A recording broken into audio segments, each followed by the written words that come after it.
It had been a long week.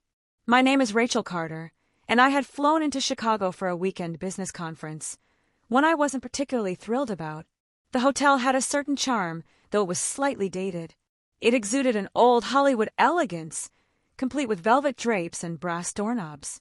I checked in late Friday night, and all I could think about was curling up in bed, ordering room service, and maybe catching up on emails, if I had the energy. My room was 502. I repeated the number to myself as I dragged my suitcase down the dim hallway, my heels clicking against the vintage, patterned carpet. The elevator had been painfully slow, and my feet ached from a day full of networking, handshakes, and forced smiles. I just wanted to collapse. Eventually, I reached what I believed was my room, swiped my key card, and heard the satisfying click of the door unlocking. Without a second thought, I pushed it open. That's when everything went sideways. Inside, the lights were on. Soft jazz music played from a Bluetooth speaker on the dresser.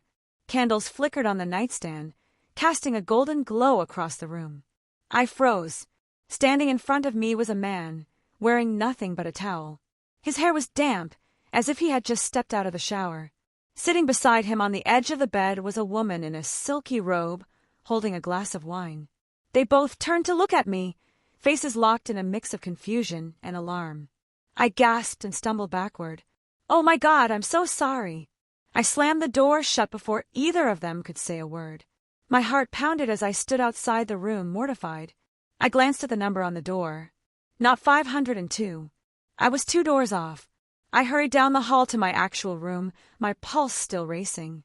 Once inside, I leaned against the door and exhaled slowly. I had never been so embarrassed in my life. My mind kept replaying the scene, their faces, the jazz, the candles. It was like I'd walked into the opening scene of a romantic movie, only I wasn't meant to be in it. I didn't sleep well that night. Every creak in the hallway made me jump. I worried they might complain to the front desk, or worse, that I'd run into them at the conference. Morning arrived, and I tried to shake it off. I dressed in my usual business casual attire, tied my hair into a neat ponytail, and headed down to the ballroom for the breakfast session. It was a sea of name tags and lukewarm coffee, but I was used to it by now. As I poured myself a cup, someone tapped my shoulder. I turned and nearly dropped the coffee pot. It was him, the man from room 504. He was dressed now, of course, navy blazer, tailored slacks, a lanyard with his name tag around his neck. "Hey," he said, his voice warm and casual. "We sort of met last night." I felt my face flush. "I'm so sorry. I thought it was my room. I wasn't paying attention." He chuckled and raised a hand. "It's okay. No harm done. I'm David, by the way. David Parker." "Rachel," I said, still flustered. "Rachel Carter." "Nice to meet you, Rachel Carter," he said with a smile. "Officially this time." He poured himself a coffee and leaned against the counter. "I won't lie, you scared the hell out of me. But it was a pretty funny surprise." I laughed nervously. "I swear, I don't make a habit of walking into strangers' rooms." "Well," he said with a playful grin, "you do make a memorable entrance." We chatted for a few more minutes about the conference, our jobs, and where we were from. He was a software consultant from Austin. I was in marketing, based in Boston. We discovered we were attending some of the same sessions, and surprisingly, the initial awkwardness faded faster than I expected. Later that afternoon, during one of the breakout sessions, I spotted him again. He waved and gestured to the seat beside him. I hesitated for just a moment, then took it. It felt surprisingly natural. That evening, after a long day of panels and presentations, I returned to my room and found a small envelope slipped under the door. "Dinner, lobby at 7. David." I stared at the note for a full minute. My first instinct was to decline. I didn't usually mix business with personal.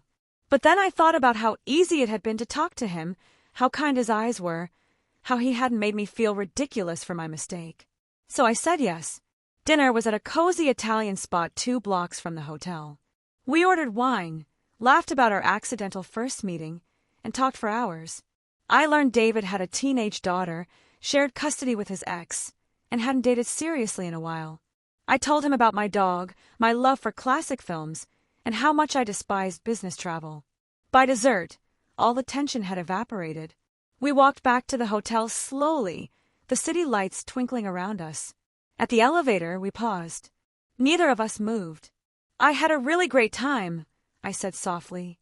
"Me too," he replied. And that was it. No pressure, no awkward goodbye kiss, just two people who had stumbled into something unexpected. Something that maybe, just maybe, could be real. The rest of the weekend flew by. We had lunch together, sat side by side in panels, even skipped a session to stroll along the river. People probably assumed we'd come to the conference together.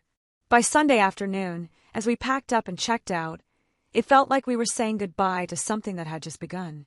"I'm really glad I opened the wrong door," I joked as we stood outside the hotel. David smiled. "Me too. Maybe it was the right door after all." We exchanged numbers and promised to keep in touch. He flew back to Texas. I headed home to Boston. For a while we texted and called, shared glimpses of our everyday lives, made each other laugh. Then came a weekend getaway, just the two of us, meeting in New York. That trip confirmed what we had both quietly suspected. This wasn't just a fleeting conference connection. It had all started with a mistake. Me, opening the wrong door.